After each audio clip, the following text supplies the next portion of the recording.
오늘은 자격, 변화, 선택이라는 제목으로 함께 말씀을 나누겠습니다. 오늘은 빌레몬서에 대한 말씀을 나누고자 합니다. 특별히 빌레몬서는 한 장밖에 없는 아주 짧은 말씀입니다. 그렇지만 그 내용은, 그 안에서 담고 있는 내용은 우리에게 참으로 부담을 주는 말씀이에요. 왜냐하면 이것은 그냥 하나의 하나님의 말씀을 그냥 설명하는 것이 아니라 실제 있었던 일을 이야기하면서 우리에게 그러한 삶을 권면하고 있기 때문에 우리도 할 수 있다라고 하는 그러한 현실적인 내용과 함께 우리가 그것을 해야만 하는 그러한 또 부담감을 우리에게 주고 있습니다. 빌레몬서에 대해서 모르시는 분들이 있기 때문에 간략히 빌레몬서에 대해서 설명을 하자면은 이 빌레몬서는 제목에 나와 있듯이 편지의 내용입니다. 바울이 빌레몬이라고 하는 개인에게 보낸 편지의 내용이 오늘 빌레몬서라고 하는 말씀으로 우리가 보고 있는 성경에 들어가 있는 것이죠. 그렇다면 빌레몬이라고 하는 사람은 어떤 사람이었을까요? 혹시 여러분 골로새 교회라고 들어보셨습니까? 골로새서가 이제 바울이 골로새 교회에 대해 보낸 편지죠. 이 빌레몬이라고 하는 사람은 이 골로새 교회의 지도자였습니다. 그러니까 목사님이라든가 그런 사람은 아니었지만 그 골로새 교회의 핵심, 그 중심에 있는 그 지도자가 바로 이 빌레몬이라고 하는 사람이었어요. 바울이 3차 전도 여행을 할 때 에베소라고 하는 지역에서 이제 주로 사역을 했고 거기서 2년 동안 복음을 가르치고 복음을 전하기도 하였는데 그때 이 빌레몬이라고 하는 사람이 예수님을 믿게 되면서 이 골로새 지역에 이 빌레몬이라고 하는 사람을 중심으로 이제 사람들이 모이기 시작했죠. 그리고 그것이 이제 골로새 교회가 된 것입니다. 그렇기 때문에 이 빌레몬이라고 하는 사람의 이 믿음은, 그의 신앙은 아주 얇다고 볼 수가 없습니다. 굉장히 깊고 하나님을 굉장히 잘 믿는 사람이었습니다. 특별히 그의 가정이 그랬던 것을 볼 수가 있어요. 우리 한번 2절 말씀을 읽어볼까요? 2절 말씀 함께 읽겠습니다. 자매 아피아와 우리와 함께 병사된 아키프와 내 집에 있는 교회에 편지하노니. 아멘. 여기서 말하는 자매 아피아는 빌레몬의 아내, 그리고 병사된 아키포는 그의 아들이라고 볼 수가 있습니다. 그의 가정이 믿음의 가정이고 그 가정을 중심으로 믿음의 사람들이 모여서 그의 집에서 예배를 드리는 것이요. 그러니 그의 가정이 교회이고 그 가정을 중심으로 골로새 교회가 형성되었다는 것을 볼 수가 있습니다. 그렇다면 바울은 빌레몬에게 왜 편지를 썼을까요? 이유가 있으니까 편지를 썼을 텐데, 전하고자 하는 말이 있으니까 편지를 썼을 텐데, 바울은 왜 빌레몬에게 편지를 썼을까요? 그 중심에는 오네시모라고 하는 사람이 있습니다. 이 오네시모의 신분은 당시에 종이었습니다. 종. 이 로마 이 사회에는 계급이 있었습니다. 귀족이 있었고, 자유인이 있었고, 평민이 있었고, 그 밑에 종과 노예 이러한 신분의 제도가 있었는데, 그 중에 이 오네시모라고 하는 사람은 제일 밑에 있는 이 종이었어요. 모두 알고 있다시피, 이 오네시모가 종이었고, 이 빌레몬이라고 하는 주인을 섬기는 이런 사람이었습니다. 그런데 지금 오네시모가 이 주인인 빌레몬을 떠나 있습니다. 그리고 바울과 함께 있는 상황이에요. 왜 이 종인 오네시모가 빌레몬을 떠나 있는지에 대해서는 여러 가지 주장들이 있습니다. 근데 가장 유력한 주장은 바로 그가 이 주인이었던 빌레몬의 돈을 훔치거나 아니 손해를 입힌 상황에서 도망을 갔다라고 보고 있습니다. 우리 한번 18절 말씀을 한번 읽어볼까요? 18절 말씀 함께 읽어보겠습니다. 그가 만일 내게 불의를 하였거나 내게 빚진 것이 있으면 그것을 내 앞으로 계산하라. 아멘. 그러니까 오네시모가 이 빌레몬이라고 하는 사람에게 진 빚이 있거나 손해가 있거나 불의한 것이 있다면 그것을 바울이 내가 갚겠으니 나에게 그것을 돌려라 라고 이야기를 하고 있죠. 그러니 뭔가 오네시모가 이 주인인 빌레몬에게 큰 잘못을 했고 재산적인 피해를 입혔고 그것 때문에 그 잘못 때문에 지금 도망을 가 있는 상태라고 볼 수가 있죠. 근데 오네시모가 지금 바울을 만나고 있는데 예전에 우리가 들었던 것은 이 감옥에서 바울이 감옥에 있었는데 이 오네시모가 와서 만났다라고 흔히들 말하고 있습니다. 근데 그것은 좀 불가능한 현실이에요. 왜냐면 이 바울이 갇혀있는 감옥은 우리가 일반적으로 알고 있는 그런 감옥이 아니라 가택연금이라고 해서 일반 집인데 그것을 나가지 못하게 하는 그러한 이제 감금과 같은 그런 상황입니다. 그래서 이 바울을 만나러는 올 수 있지만 바울이 밖을 나갈 수 없는 그러한 상황을 말하고 있는 것이죠. 그러니 조금 더 현실적인 이야기는 오네시모가 이제 바울을 알고 있었고 또 그의 주인을 통하여서 이 바울이라고 하는 사람의 그 영향력에 대해서 알고 있었는데 주인의 피해를 끼치고 도망 나온 상황에서 이제 이것을 어떻게 해결할까를 고민하다가 이제 바울이 로마에 있다는 이야기를 듣고 이 로마에 있는 바울을 그가 찾아가서 자신의 문제를 얘기해서 해결해 달라고 하는 부탁을 들었을 것이다라고 하는 것이 가장 현실적인 그러한 추측입니다. 이것도 정확한 건 아니지만 이러한 상황이었다라는 것까지는 우리가 충분히 추측해 볼 수 있는 상황이에요.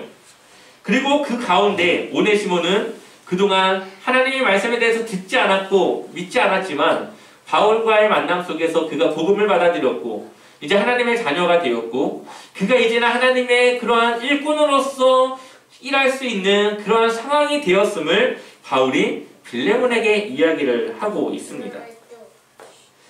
그리고 여기서 중요한 것은 오네시모가 이 빌레몬에게 주고 있는 이 편지를 직접 들고 가라고 합니다. 그리고 그 성경에는 그 이후의 결과에 대해서 나와 있지는 않지만 훗날 이 역사적인 기록을 보게 되면은 오네시모는 이 골로새 교회가 속해 있는 이 에베소 지역의 교부가 되었다고 합니다. 여기서 말하는 교부는 이 사도들 다음 그 제자를 교부라고 이야기하는데 지금의 담임 목사님 정도가 아니라 한 지역을 책임지는 영적 지도자가 되었다는 것이죠. 그러니 얼마나 대단한 일이 일어난 것입니까? 그렇다면 한번 이 말씀을 좀 더 세부적으로 볼 텐데 세 가지 관점으로 보려고 합니다. 우리가 앞서 제목에서 보았듯이 자격, 변화, 선택이라고 하는 이 세 가지 키워드로 보려고 하는데요. 먼저 자격입니다. 오네시모가 아까 뭐라고 그랬죠? 그 신분이 종이라고 그랬죠. 우리가 생각하는 종은 무엇입니까? 그냥 주인 밑에서 일하는 그러한 정도의 그런 종으로 우리가 생각하는데 오네시모는 이 주인 빌레몬에게 용서를 구하고 있지만 사실 용서받을 수 없는 자격을 가진 사람이에요. 이 오네시모의 신분이 종이라고 말씀을 드렸는데 그때 당시 노예는 어떠한 대우를 받았느냐? 사람이 아니었습니다. 그때 당시 노예는. 여러분들 집에 문근이가 있고 장롱이 있고 기타 다른 물건들이 있죠? 재산 목록 중에 하나가 바로 종이었어요. 이때 당시에는. 그러니까 이때 당시 종은 사람으로 분류하지 않고 그냥 그 집의 재산 중에 하나로 분류를 합니다. 그러니까 이 오네시모는 지금 주인에게 용서를 받을까 안 받을까의 그런 존재가 아닌 거예요. 이때 당시의 상황으로는. 그런데 그가 편지를 들고 주인에게 이제 용서를 구하러 가는데 이것은 사실 이때 당시 상황적으로는 현실적으로는 불가능한 상태입니다. 우리가 가끔 이럴 때가 있지 않습니까? 지나가다가 의자 같은 데 다리를 부딪힐 때가 있어요. 이 발가락을. 얼마나 아픕니까? 분명히 내가 잘못했고 내가 실수한 건데 이 순간 화가 오르면서 괜히 애꿎은 의자에게 이제 화풀이를 합니다. 이때 당시 종은 그런 존재였어요. 그냥 주인이 잘못한 건데도 종에게 화풀이가 되고 종은 아무 잘못도 없고 아무 상관도 없는데 종은 그 화풀이의 대상이 됐습니다. 이 문서로 보게 되면은 그때 당시 어떠한 일들이 있었냐면은 노예가 이 여자아이 노예죠. 여자아이 노예가 주인의 머리를 이제 따주는데 마음에 들지 않게 했다고 혹독하게 매질을 했다라는 기록도 있습니다. 그리고 주인이 기분이 나쁘다는 이유로 노예의 혀를 자르는 일들도 있었고 또 그때 당시는 이제 남자들은 좀 더 우위에 있고 여자들은 좀 더 이제 밑에 있었던 시대니까 이 남편에게 받는 그 스트레스를 이 여자 부인들이 종들을 때리면서 그 스트레스를 풀었을 정도로 이때 당시에는 노예가 이 사람이라기보다는 하나의 그냥 물건으로밖에 취급되지 않는 그런 사회였던 것을 역사적인 기록들을 통해서가 볼 수가 있습니다. 그렇다고 해서 그것이 죄였냐, 그때 당시 그것이 잘못된 일이었냐, 그렇지 않았어요. 당연한 일이었어요. 그것은 노예니까 같은 사람이지만 노예라는 신분 때문에 그것이 당연하게 받아들여지는 시대였습니다. 지금 오네시모의 상황이 그런 상황이에요. 종이라고 하는 것은, 오네시모가 종이라고 하는 것은 그러한 취급을 받아도 당연한 시대에 그가 있는 시대였다는 것이죠. 그런데 오네시모는 지금 뭡니까?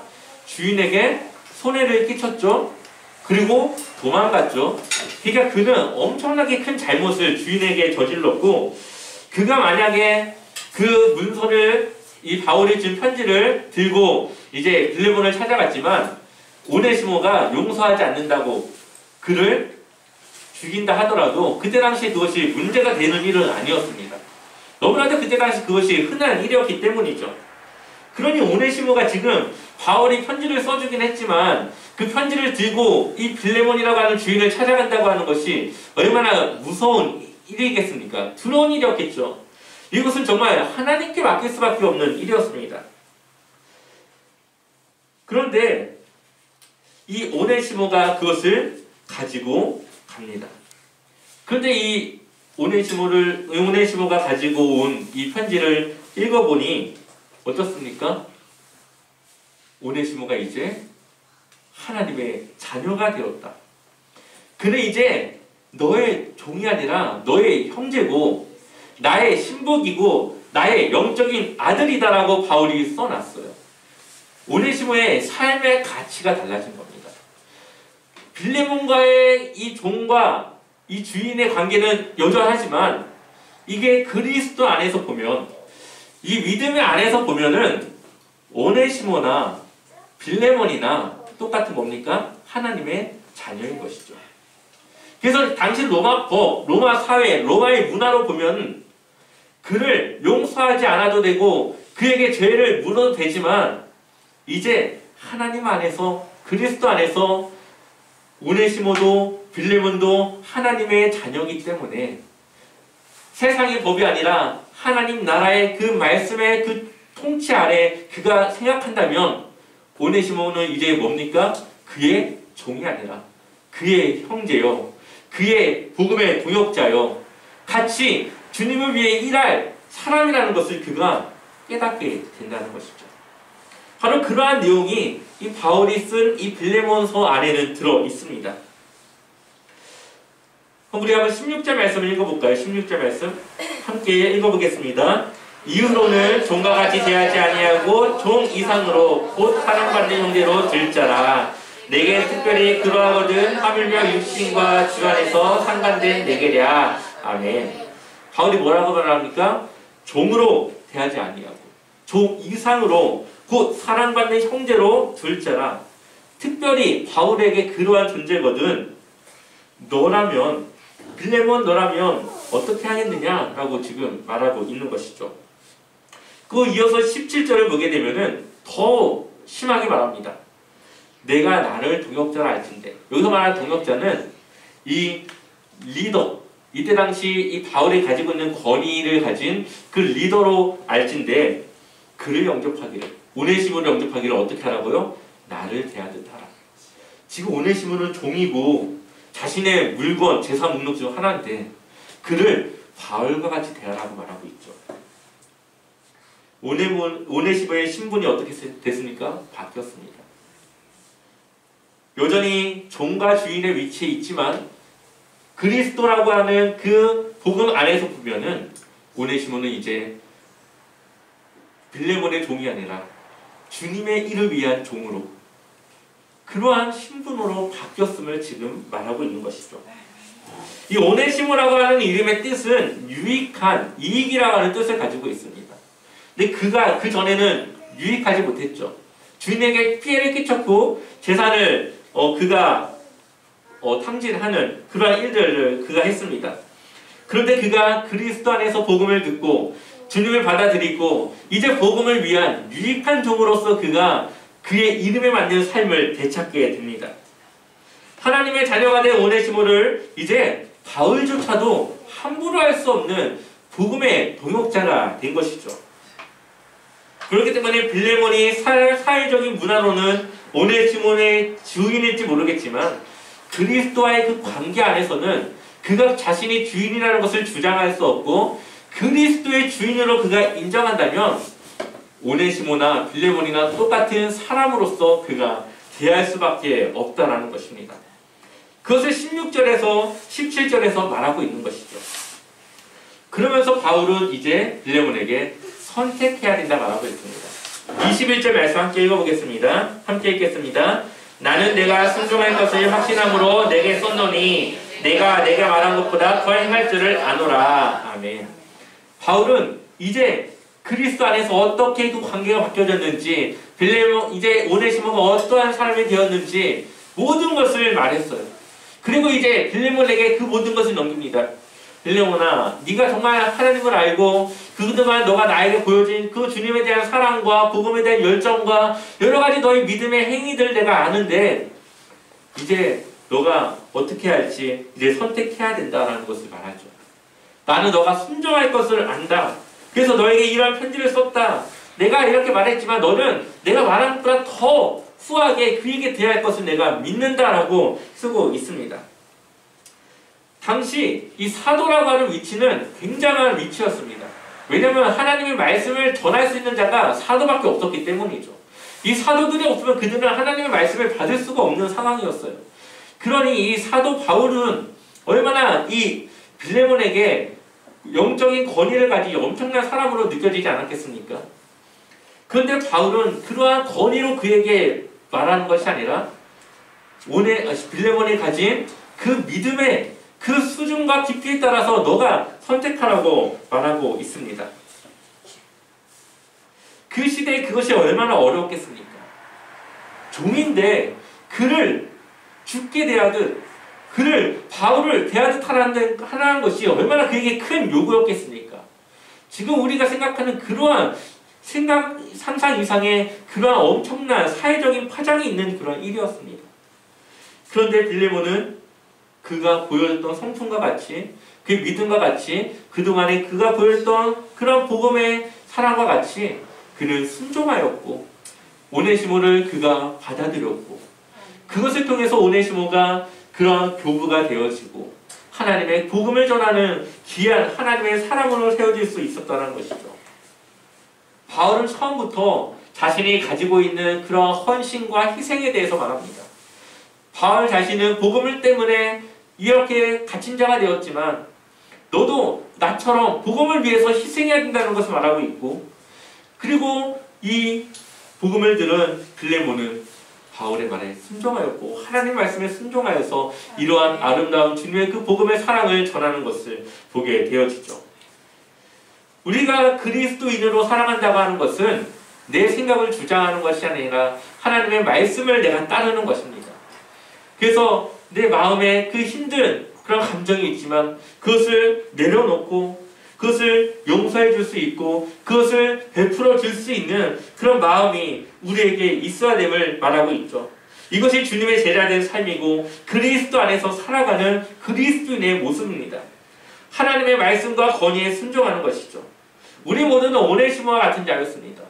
용서받을 자격이 없었고 하나님의 피조물에 불과한 그런 존재였죠. 나무 한 그루도 하나님의 피조물이고 우리도 피조물입니다. 다른 것이 있다면 우리는 하나님의 형상을 따라 지음받아서 하나님의 선택에 따라서 구원받을 그런 자격을 가졌다는 것이죠. 나무 한 그루가 썩어 죽으나 사람 한 사람이 나이가 많아서 그냥 죽으나 하나님이 보실 때는 똑같은 피조물밖에 되지 않습니다. 그런데 우리를 구별하여서 우리에게 자격을 주었기 때문에 우리가 좀 더 특별하게 살아갈 수 있는 것이죠. 우리는 자격이 없지만 하나님께서 자격을 주셨고 우리를 용서해 주셨고 하나님의 자녀로 삼아 주셨습니다. 우리의 인생이 달라진 것이죠.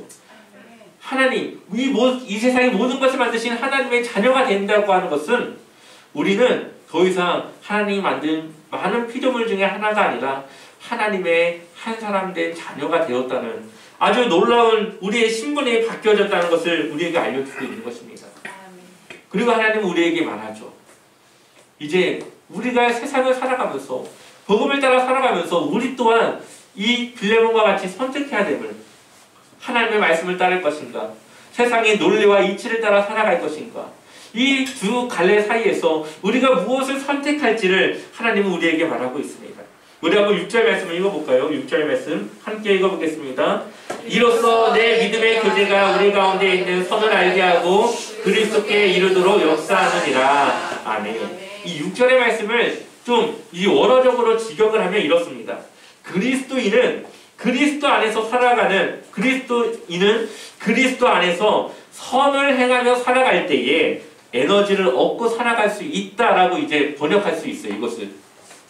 그러니까 우리가 그리스도인으로 살아가고 싶지만 내가 영향력을 펼칠 수 없고 내가 뭔가 잘못된 길을 살아가는 것 같고 믿음을 가지고 살아가면서 무기력한 삶을 살아가는 이유는 내가 하나님의 말씀을 따라 선하게 행하지 않는 그러한 삶을 살아가고 있기 때문에 그것이 내 안에서 영적 에너지로 나타나지 않는다는 것이죠. 우리가 하나님의 자녀로 그리스도인으로 정말 영향력을 가지고 힘있게 살아가기 위해서는 하나님의 말씀을 따라 선을 행하며 살아갈 때에, 그럴 때에 내 안에 기쁨이 넘치고 감사가 넘치고 정말 하나님을 위해 살아가는 그러한 내 자신에 대한 그러한 믿음이 그 안에 생겨나면서 정말 내가 잘 살고 있구나, 내가 하나님의 자녀로 살아가고 있구나라는 그러한 것들 안에서 그 힘과 에너지를 얻을 수 있다는 것입니다. 그러니 우리가 입술로만 하나님을 고백하고 살아가는 것이 아니라 우리가 정말 하나님을 사랑하고 하나님을 믿는 믿음을 가졌다면 우리의 삶 속에 그것이 나타나야 되는데 그것은 하나님께로 나타나는 것이 아니라 이웃에게 나타나는 것이죠. 하나님과의 관계는 일대일적인 관계지만 그 관계가 여러 나와 함께하는 이웃들에게 나타나고 보여지는 것입니다. 때로는 그를 용서할 수 있고 때로는 그를 사랑할 수 있고 때로는 그에게 선을 행하고 베풀고 많은 것들을 행하면서 그러한 것들을 나타낼 수 있는 것이죠. 하나님은 우리에게 그러한 삶을 원하시고 그러한 삶을 위해서 우리를 용서해 주시고 하나님의 자녀를 사랑해 주신 것입니다. 그러니 우리 인생의 끝은 구원을 받는 것이 끝이 아니라 구원을 시작으로 하나님의 자녀다운 삶을 살아가는 것이죠. 그것을 통해서 하나님의 나라가 이 땅 가운데 통치되어지고 하나님의 말씀이 이 땅 가운데 실현되어지는 삶을 우리를 통해서 나타내시고자 하는 것입니다. 그 한 사람이 오늘 이 빌레몬이 되었고 또 이제는 우리에게 그러한 선택이 주어지게 되었습니다. 바라는 것은 이러한 삶을 통해서 우리가 가진 그리스도인의 영향력을 세상에 전해지길 소망합니다. 또한 여러분들이 늘 주님의 제자로 사랑받는 자녀로 그에 걸맞는 삶을 살아가시기를 주님의 이름으로 간절히 축원합니다.